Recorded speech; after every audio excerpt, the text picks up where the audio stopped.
सर्वज्ञं सर्ववागीशं वीरोमापदापुहं प्रणमामि महामोह शान्ति मुक्ताक्ति प्रमुरिहन्तारं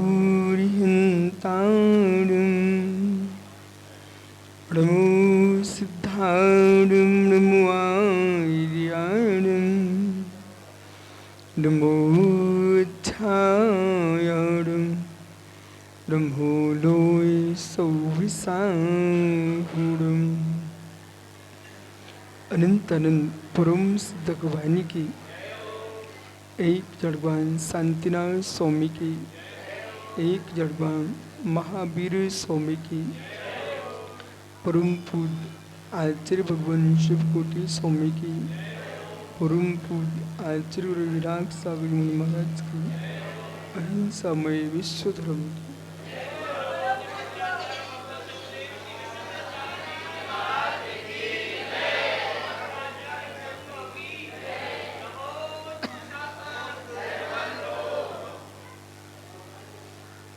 बंधु,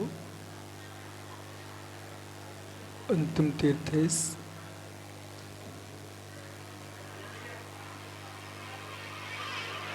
वर्धमान स्वामी के शासन में हम सभी विराजते हैं। तीर्थंकर जैन की पीयूष देशना जनेन्द्र भाड़ी मनीषियों जगत कल्याणी है। ये सर्वज्ञ शासन नमोस्तु शासन जयवंतो मित्राग श्रवण सुचति। भगवत अरहत परमेश्वर तीर्थंकर दिनेश्वर देव ने विश्व वसुंधरा को वस्तु की वस्तुत्व का सत्यानुभूत प्रदान किया है।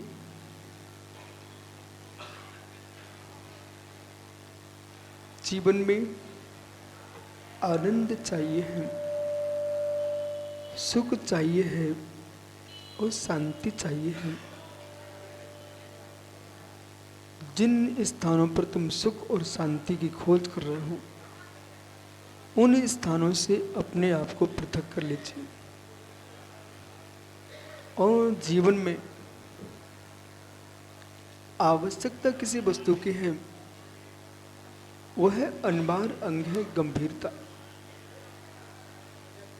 गंभीरता मर्यादा जिनके पास है वह लोक के विश्व गुरु हैं, और जिनके जीवन में गंभीरता नहीं, मर्यादा नहीं, उनके पास जीवन में कुछ भी नहीं। नहर में पानी जाता है, मर्यादा के अंदर जाता है तो खेतों में हरियाली होती है। यदि नहर न बनाई जाए और पानी बहता रहे, उससे कोई किसान को लाभ नहीं। आप भोजन बना रहे हो तो भोजन बनाना चाहिए, चूल्हे की क्या आवश्यकता, चूल्हे बनाने की क्या आवश्यकता। पानी का उपयोग करना है तो मर्यादा चाहिए, और अग्नि की आवश्यकता है तो मर्यादा चाहिए। चूल्हा जो है अग्नि की मर्यादा को रखता है। ऐसे ही जीवन में पानी की मर्यादा के लिए आप नहरें हैं, नदियां हैं, आपके पास बर्तन हैं, अग्नि की मर्यादा के लिए चूल्हे हैं, सिकड़ी है। जीवन की मर्यादा के लिए संयम है, और जिनके जीवन मर्यादित हैं वे विकासशील हैं। कोई मर्यादा ही नहीं जिनके पास, कहाँ बैठना, कहाँ उठना, कैसे चलना, कैसे बोलना। अरहंत देव के शासन में आचारांग पहला अंग है। वो आचारांग सूत्र का सूत्र है, कदम चरे कदम मासे कदम भुज भाषज्य जम पापम न बंददी। हम कैसे चलें, कैसे बैठें, कैसे बोलें, कैसे खाएं, कैसे पिएं, कैसे सोच जाएं और कैसे विश्राम करें जिससे पाप का बंध ना हो।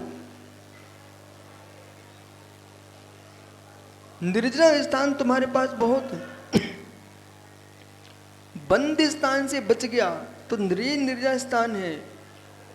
वस्तु व्यवस्था व्यवस्थित है, मात्र आपको अपने परिणामों का परिवर्तन चाहिए। भोजन करते सब जो भोजन हम ढाबे पे होटल पे कर रहे हैं वह घर के चौके में भी तो कर सकते हैं। अवक्ष खा रहे हैं उससे पेट भरेगा, भक्ष भी तो खा सकते हो। जो मर्यादा में खाते हैं वे व्रती कहलाते हैं, अमर्याद खाते हुए अव्रती कहलाते हैं। मोक्ष जाने के लिए कोई वस्तु का त्याग नहीं है। मोक्ष जाने के लिए आप आश्चर्य करोगे, जिन्हें मोक्ष नहीं जाना है वे दोनों हाथों से कमाते हैं और अमर्यादित भोजन एक हाथ से कर पाते हैं, और जिन्हें मोक्ष जाना वे एक भी हाथ से कमाते नहीं है और दोनों हाथों से खाते हैं। और आश्चर्य तो देखो आप, पर तुम्हारी थाली में मर्यादा नहीं है। क्या क्या रखा कोई मर्यादा नहीं है, पर मुर्राज की अंजलि में मर्यादा है। आप कितना भोजन बिगाड़ सकते हो। क्यों बालक, बेटा थाली में भरवा लिया, अब गर्मी लग रही है, तुमसे खपता नहीं है, सारा बिगाड़ के आ गए। दूसरे के ऐसा लगता कि मैंने कुछ नहीं किया, तुमने पाप का बंद कर लिया। और कौन से पाप का बंद कर लिया?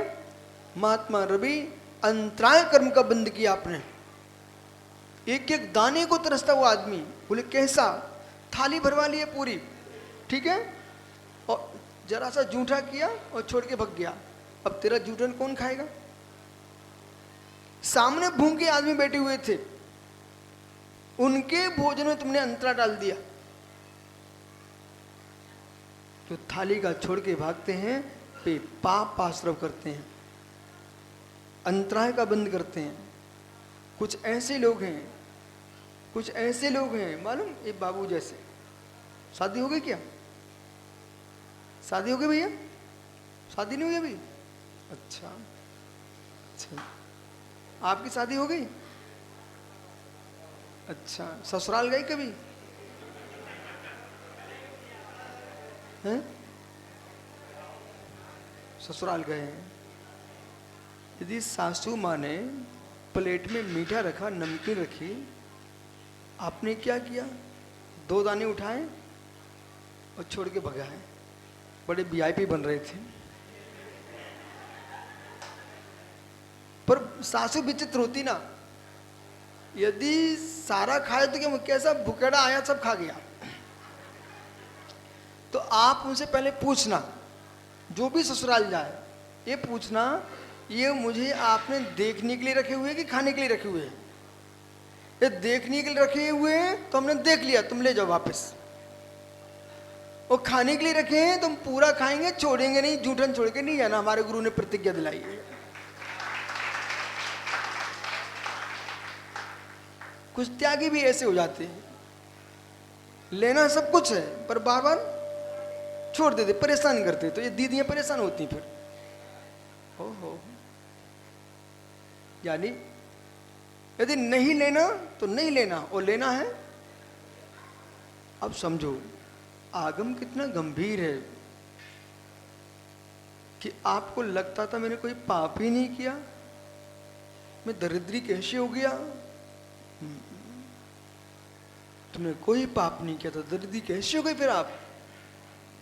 अलग कुछ पाप ज्ञात भाव से होते हैं, कुछ पाप अज्ञात भाव से होते हैं। वो कैसे पाप के जीव ने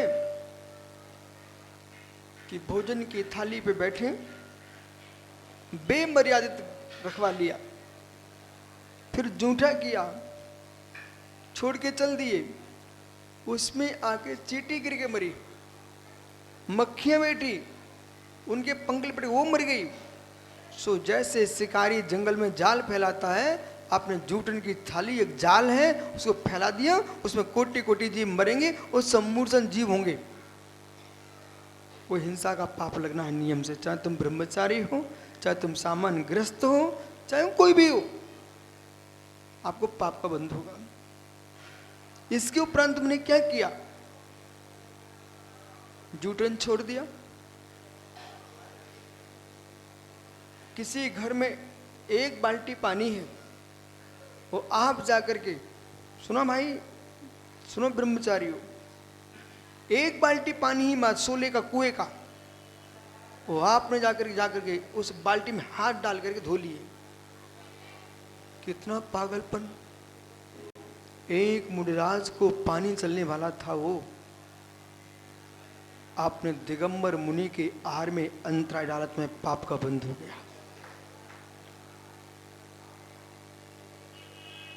अथवा गर्मी का मौसम है, कई जगह कुएं सूख गए, कम पानी आ रहा है, आपने लोटा भर के पाद प्रक्षालन किए और जग भर कर पूरा डाल दिया।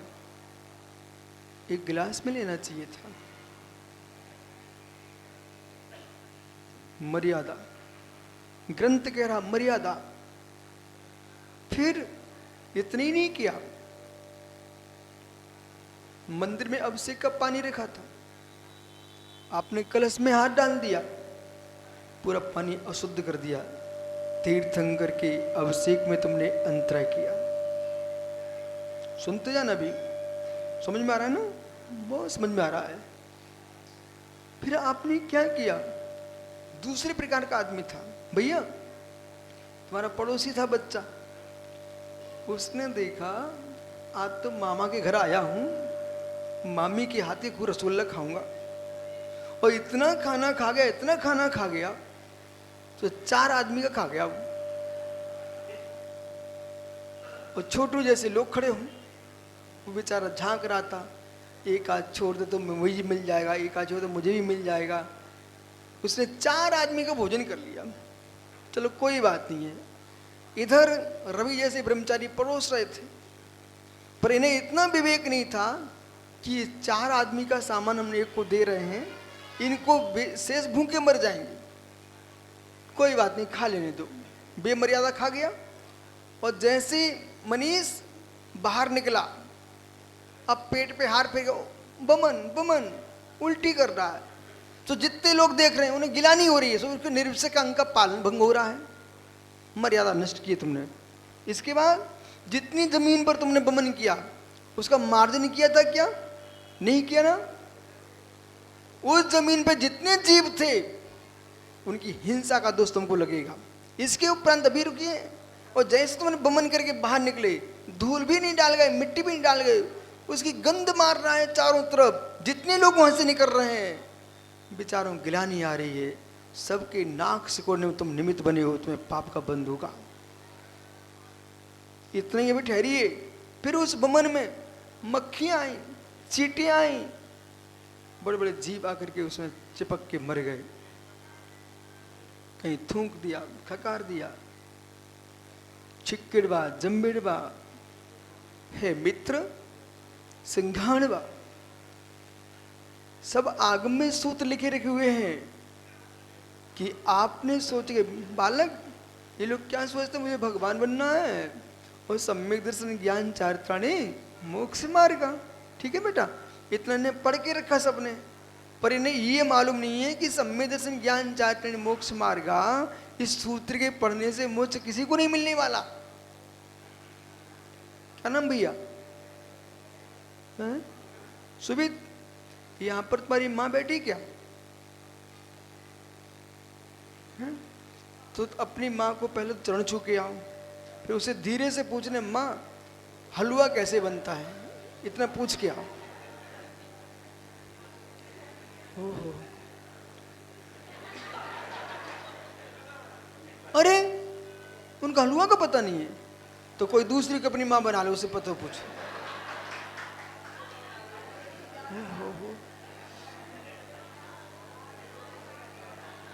उदार सार मारी मतारी तो नहीं बैठी यहां पर।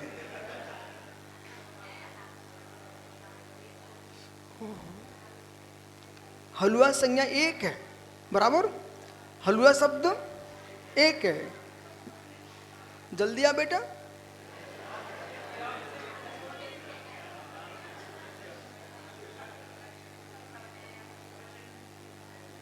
क्या हुआ? क्या क्या कैसे बनता हलवा? हाँ हाँ, बन गया। आहा, पानी नहीं होगा तो? अच्छा, बिना पानी का हलवा बन जाएगा? बोलो ना बेटा साथ में। और अग्नि नहीं होगी तो नहीं बनेगा ना। बनाने वाला नहीं होगा तो? अब इन सब से बोलो, सुनो, हलवा खाने के लिए एक शब्द है, हलवा तुरंत खा जाता है, लेकिन हलवा के लिए आटा भी चाहिए, शक्कर भी चाहिए, घी भी चाहिए, पानी भी चाहिए, अग्नि भी चाहिए, और बनाने वाला भी चाहिए। और बनाया क्यों? खाने वाला भी चाहिए। बराबर। बैठ जा जल्दी। अब इनने हलवा तो बोल दिया, पर इतनी सामग्री चाहिए। ऐसे ही मोक्ष मार्ग सम्यक दर्शन चाहिए, सम्यक ज्ञान चाहिए, सम्यक चार्ज चाहिए। ये तो तुमने बोल दिया। सम्यक दर्शन कौन सी वस्तु? देव सा गुरु चाहिए कि नहीं चाहिए? उन पर श्रद्धा चाहिए कि नहीं चाहिए? सम्यक ज्ञान चाहिए कि नहीं चाहिए? और सम्यक चार्ज चाहिए कि नहीं चाहिए? तो रोटी खा करके थाली छोड़ के भग जाना, ये सम्यक चारित्र है क्या? इसलिए घर में जाके आज से थाली धोकर पीना सीखो। पुराने लोग क्या करते थे? पूछो बुजुर्गों से। थाली खाली नहीं छोड़ते थे, पूरा धो करके पी के निकलते थे। सुना पंडित? पर आज के लोग वीआईपी हैं, वे सोचते हैं अरे मैं गरीब थोड़े हूं। अरे तू गरीब ही है। जो थाली धो छोड़ जाता है वो गरीब आदमी। बोले क्यों? ये पुण्य का गरीब है। इतने सारे जीव मर जाएंगे तो ये पाप का आश्रय होगा। जो थाली छोड़ के स्वच्छ करके गया है वो पुण्यात्मा जीव है। बोले हम हिंसा करके नहीं जाएंगे। रवि, आज से उतनी ही खाना जिससे बमन ना करना पड़े। दूसरे का भोजन बिगाड़ना, फिर जमीन बिगाड़ना, बीमार पड़े तो दवाई बिगाड़ना, और फिर अपना चेहरा बिगाड़ना, सामायिक बिगाड़ना। ओहो, इतनी अधिक खाने वालों के दोष। आप लोग नहीं ज्यादा खाते ना।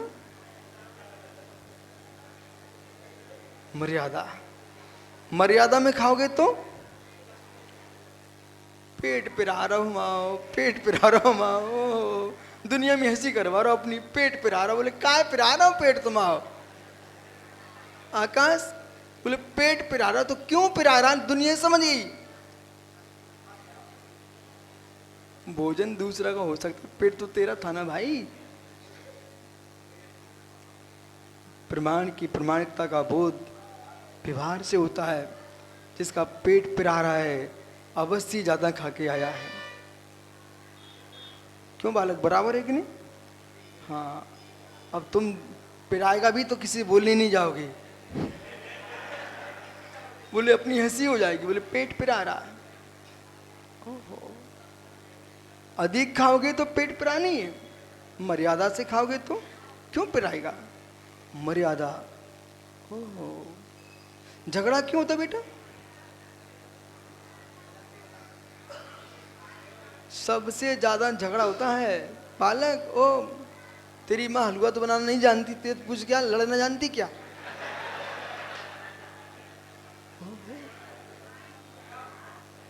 आपकी माँ बैठी क्या यहाँ पर? बेटा जाओ पूछ क्या हो, माँ लड़ना जानती क्या? चिंता नहीं करना बेटा, तू पहले पाए पल रही हो है। बोलो मताई लड़ना जानती क्या? क्या बोले? है? पिताजी कहाँ हैं?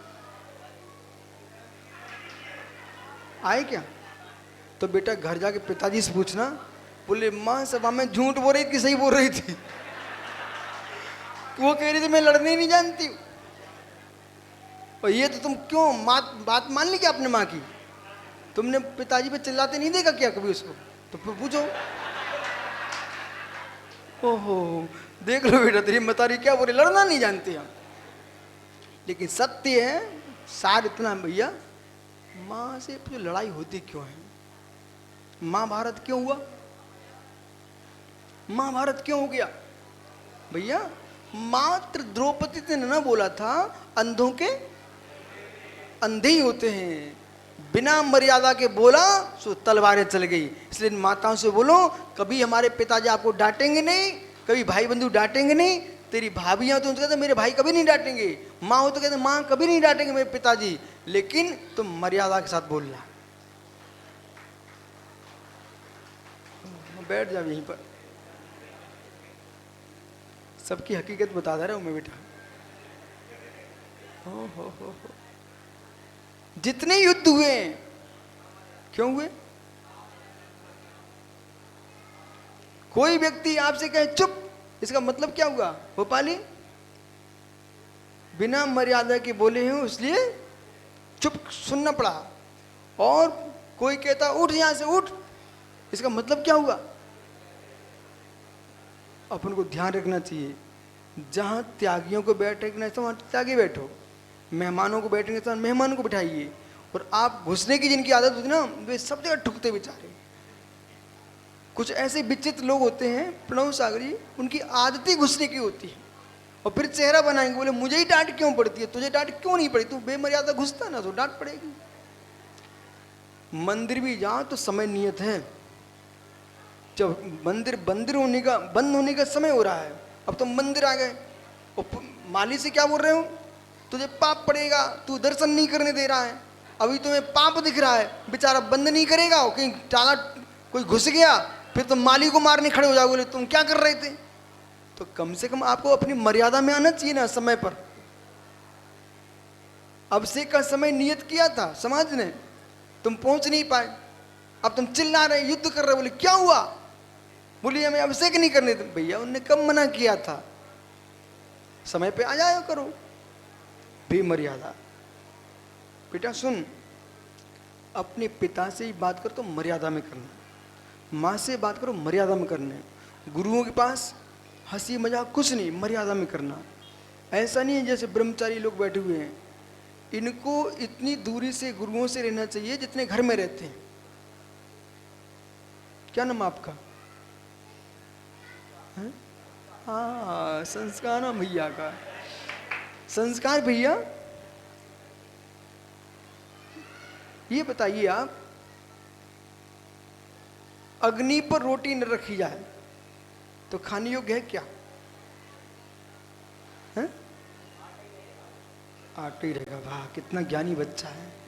वो अग्नि पर रखी रह जाए तो खाने योग्य रहेगी, तो इसका मतलब क्या हुआ? चूल्हे में रोटी नहीं जाएगी तो सिकेगी नहीं, कच्ची रहेगी, और चूल्हे में रखी रही तो जल जाएगी। ऐसे ही माता पिता, गुरुजन, तीर्थंकर, परमात्मा, इनके पास इतनी जाओ जैसे चूल्हे में रोटी, सिकी तुरंत उठा लो, भगवान के दर्शन करो तो नीचे उतरो, वहां बैठ कर गप्पे नहीं करना, नहीं तो जल जाओगे पाप से। ऐसे गुरुओं के पास उतनी आओ उतनी जाओ जिसमें विनय बनी रहे हमारी, और हम श्रद्धा से उनके प्रवचन सुन पाए, वे हमें गुरु दिखते रहें, उनको हम शिष्य दिखते रहें। अधिक रहोगे तो गुरु शिष्यपना समाप्त हो जाएगा, राग बढ़ जाएगा और बंद खड़ा हो जाएगा। भाई ये सब बैठे हैं, मैं तो अपने गुरु जी के पास मात्र जितनी आवश्यक उतनी जाता था, वो बहुत आवश्यक तो पहले सूचना करो, ऐसा नहीं कि कभी भी कमरे में घुस जाओ। ओहो, टोपी वाले दादा से पूछो आप, दादा वे दिन कहाँ गए आपके जमाने के? आपके पिताजी जब तुम्हारी शादी होके आई थी तब घर में ऐसे घुस जाते, खांस के जाते थे। सुन रहे हैं? खांस के जाती थी। मतलब शादी होते ही आदमी बुढ़ा हो जाता है। जैसे बेटे की शादी हुई कि आदमी बुढ़ा हो जाता है। बिना खांसे खकारे नहीं घुसना चाहिए। बहू बेटी कैसे बैठी है ये सूचना थी। ऐसे किया, हाँ व्यवस्थित हो जाए, फिर थोड़ी देर से प्रवेश करो। बिना मर्यादा के कोई बहू अपने सिर खोले बैठी थी, वो आप घुस गए। आज तुमने उसका चेहरा देखा है, अब कभी तुम्हारी वो अदब नहीं करेगी। समझ में आ रहा ना बेटा? किसी के भी घर, चाहे तुम्हारा मित्र का घर हो, तुम्हारे भाई का घर क्यों ना हो, भाई अलग हो चुका है, कभी अकेले किसी घर में नहीं जाना, कभी नहीं जाना। बोले क्यों? ये कलयुग है, पंचम काल है। चतुर्थ काल में लोग दोष लगाना जानते थे, ये पंचम काल में दोष क्यों नहीं लगाएंगे? किसी माता बहन से, भाई रवि, सभी ब्रह्मचारियों से कह देना, मुख से बात करो। अनुराग डी तो किसी माँ से क्यों हाथ धक्का मारो, बोले दो गिलास दो, हाथ स्पर्श करना नहीं किसी स्त्री का। सभी भाइयों से बोल देना, कोनी नहीं हिलाना, दो दो। आज आहार चल रहा है और तुमने धक्का मार दिया किसी को, मालूम बड़े बड़े त्यागियों को क्षमा मांगना पड़ेगा जगत में। मर्यादा, मर्यादा। अग्नि कितनी जलना चाहिए जिससे रोटी बन जाए? मर्यादा। दूध उबालने के लिए कितनी अग्नि चाहिए? मर्यादा। अन्यथा उबाल आके पूरा बाहर निकला तो जल जाएगा। जब भोजन के लिए मर्यादा चाहिए तो भगवान के भजन के लिए भी मर्यादा चाहिए। संस्कार। कुछ लोग भगवान के दर्शन नहीं करते इसलिए पागल हो गए, और कुछ लोग भगवान के ज्यादा दर्शन कर रहे बेपागल हो गए। हाँ, आप आश्चर्य नहीं करना। जब आपको ये मालूम है अग्नि का तापमान जितना चाहिए उतना देना चाहिए ना। विमलेश भैया, आप तो पराठे बनाना भी जानते हो, पूड़ी बनाना भी जानते हो, पर ये भी जानते कि हमें तवा कितना दबाना है और कढ़ैया कितनी दबाना है, बराबर। ऐसे ही सबको सिखाओ। एक सज्जन, संस्कार, एक व्यक्ति पागल होने लगा, बीमार बीमार बीमार। उनका बेटा मेरे पास आया, बोले पिताजी बहुत बीमार हैं, उनका स्वास्थ्य ठीक होती नहीं है, डॉक्टर को समझते नहीं है। उनके पिताजी को हमने बुलाया, उनसे पूरे दिन भर क्या करते आप? बोले माला फिरता रहता हूँ। मैं एक काम करो, तुम माला कम कर दो। तो सामने वाला क्या सोचे? बोले महाराज कैसे? भगवान का नाम कम करवा रहे हैं। अरे भगवान का नाम कम नहीं करवा रहे हैं, वो कम नहीं करा रहे हैं। बछड़े पर कितना वजन ढोया जाता है, बैल पर कितना ढोया जाता है। क्या गजरत के जहाँ हाथी लगते हैं वहाँ बैलों से खिंचवा सकते हो क्या? पंचम काल में मोक्ष क्यों नहीं हो रहा है? क्योंकि शक्ति नहीं है, सामर्थ्य नहीं है, सहन नहीं उतनी तपस्या करने का, इसलिए मोक्ष नहीं हो रहा है।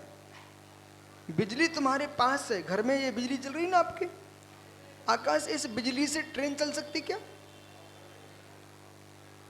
क्या देखो ज्ञानी जी सिर हिला रहे हैं, इस बिजली से ट्रेन चल सकती क्या? बिजली से ट्रेन नहीं चलती क्या? चलती है, परंतु बिजली की लाइन ट्रेन की अलग होती है और ये घर की लाइन ऐसे। ज्ञानी समझो, मोक्ष जाने वाले मुनिराज की लाइन अलग होती है, और पंचम काल में मोक्ष नहीं होता है, वो स्वर्ग जाने की लाइन है ये। अभी बीमार पड़ गए, उनकी हमने माला कम करा दी, और जैसे ही माला कम की दादा स्वस्थ। अब प्रश्न करो ऐसा कैसे हो गया? भगवान का नाम लेने से बीमार होगी क्या? भगवान के नाम से बीमार नहीं होते हैं, माला फेरने से गर्मी आती है, शक्ति बढ़ती है। और तुम दिन भर माला फेर रहे, दिन भर माला फेर रहे हो ना, विक्षिप्त हो जाओ। स्वाध्याय का समय नियत, भगवान भजन का समय नियत, मर्यादा। ऐसे ही मोक्ष मार्ग पूरा मर्यादा का है। इसलिए यहां पर 62वें श्लोक में लिखा हुआ है, स्वकीय पर की व अपनी और दूसरे की मर्यादा का लोप नहीं करना चाहिए। भैया भैया, यदि बहू घूंघट डाले बैठी है तो ससुर का कर्तव्य है घर में बार बार घुसे नहीं और ये चेष्टा करे नहीं कि मैं बहू का चेहरा देख लूं। तुम स्वयं बहू का चेहरा देखना चाहते हो तो बहू फिर तो पूरा सिर ही खोल के बैठ जाएगी, अब देखो बेटा आपने मेरी मर्यादा भंग की है, हम तुम्हारी मर्यादा भंग करते हैं। बच्चे के सामने कैसा भाषण करना चाहिए, वृद्धों के सामने कैसा भाषण करना चाहिए, मित्रों के सामने कैसी भाषा बोलना चाहिए और गुरुओं के सामने कैसी भाषा बोलना चाहिए, इस सब की मर्यादा का ज्ञान होना चाहिए। भगवान बनना चाहते हैं आप लोग? भगवान बनना चाहते हैं आप लोग? तो आज से निर्णय करो कि मैं मर्यादा में जीऊंगा। भोजन मर्यादा में, पानी मर्यादा में, शयन मर्यादा में, गमन मर्यादा में, प्रत्येक क्रिया मर्यादा में। भाई के साथ मित्रों जैसा व्यवहार नहीं करना, मित्रों के साथ भाई जैसा व्यवहार नहीं करना, ससुराल में अपने घर जाके जैसे बैठते वैसे बैठ नहीं पाना। संस्कार सुने कि नहीं? ससुराल में जैसे घर में खिलखिलाते ना, ऐसे खिलखिलाना मत। सुना कि नहीं? मतलब ससुराल जाएगा ये, महाराज नहीं बनना इसको। मर्यादा।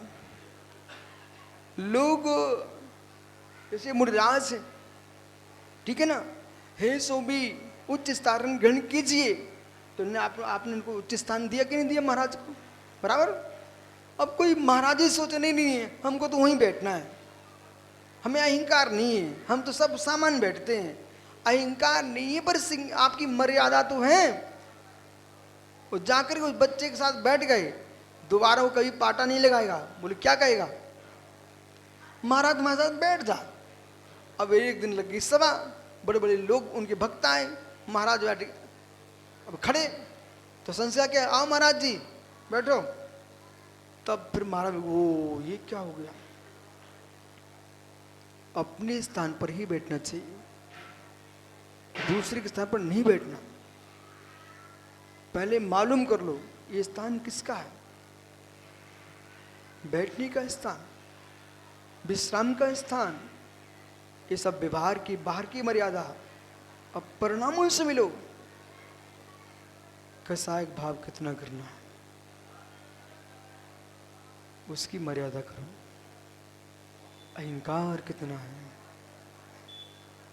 करना न्योग कहेगा।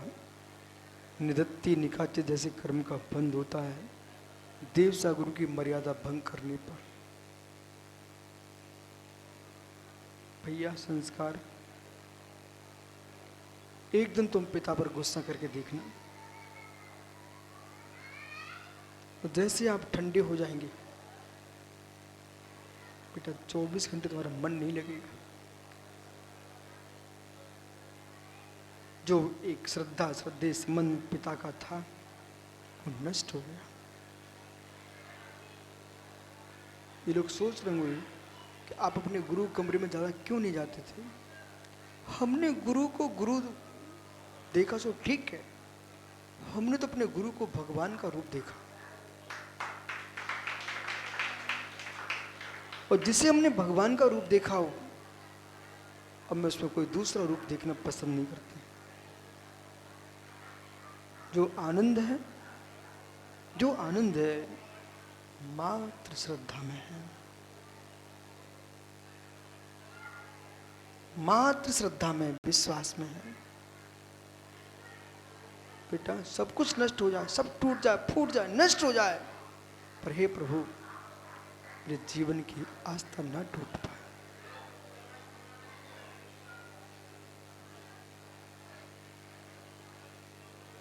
आस्था भंग न हो पाए, विश्वास भंग न हो पाए। जिस माँ की गोद में संस्कार बच्चे पलते हैं, नंगे बच्चे माँ की गोद में दूध पीते हैं आंचल में लग करके, वही बेटा बड़ा हो जाता है माँ के कच्छ में गोद दूर है, कच्छ में भी श्रम नहीं करता, माँ से दूर रहने लगता है। बोले क्यों? डाली मुझ का बच्चा हो चुका है, स्वयं पिता के योग हो गया है, अब माता की गोद में नहीं बैठेगा। मित्र, अब तो माँ जिनवाणी की गोद में बैठने का समय है। जिनको जिनको भगवान बनना है उन्हें समाधि करना पड़ेगी। उस समाधि के लिए जन्मदात्री माँ की गोद काम में कभी नहीं आएगी। समाधि के लिए तो भगवती बागेश्वरी, जिन्हें भारती माँ जिनवाणी की गोद ही काम में आएगी, कोई काम में नहीं आएगी। इसलिए स्वयं की मर्यादा भंग मत करो, पर की मर्यादा भंग मत करो। न मान्यकम तेषां तो श्रुतमेव च स्वकीय परकीय च मर्यादा में लोपनो न रहा। इस श्लोक में लिखा है यहाँ पर ग्रंथ रतनमाला में कि स्वकीय पर की मर्यादा का जो लोप करता है न माननी, वो माननी नहीं होते। तेषां उनकी तप श्रुत, कितने ही तपस्वी हो, कितनी श्रुत ज्ञानी हो, लेकिन उससे कोई लाभ नहीं।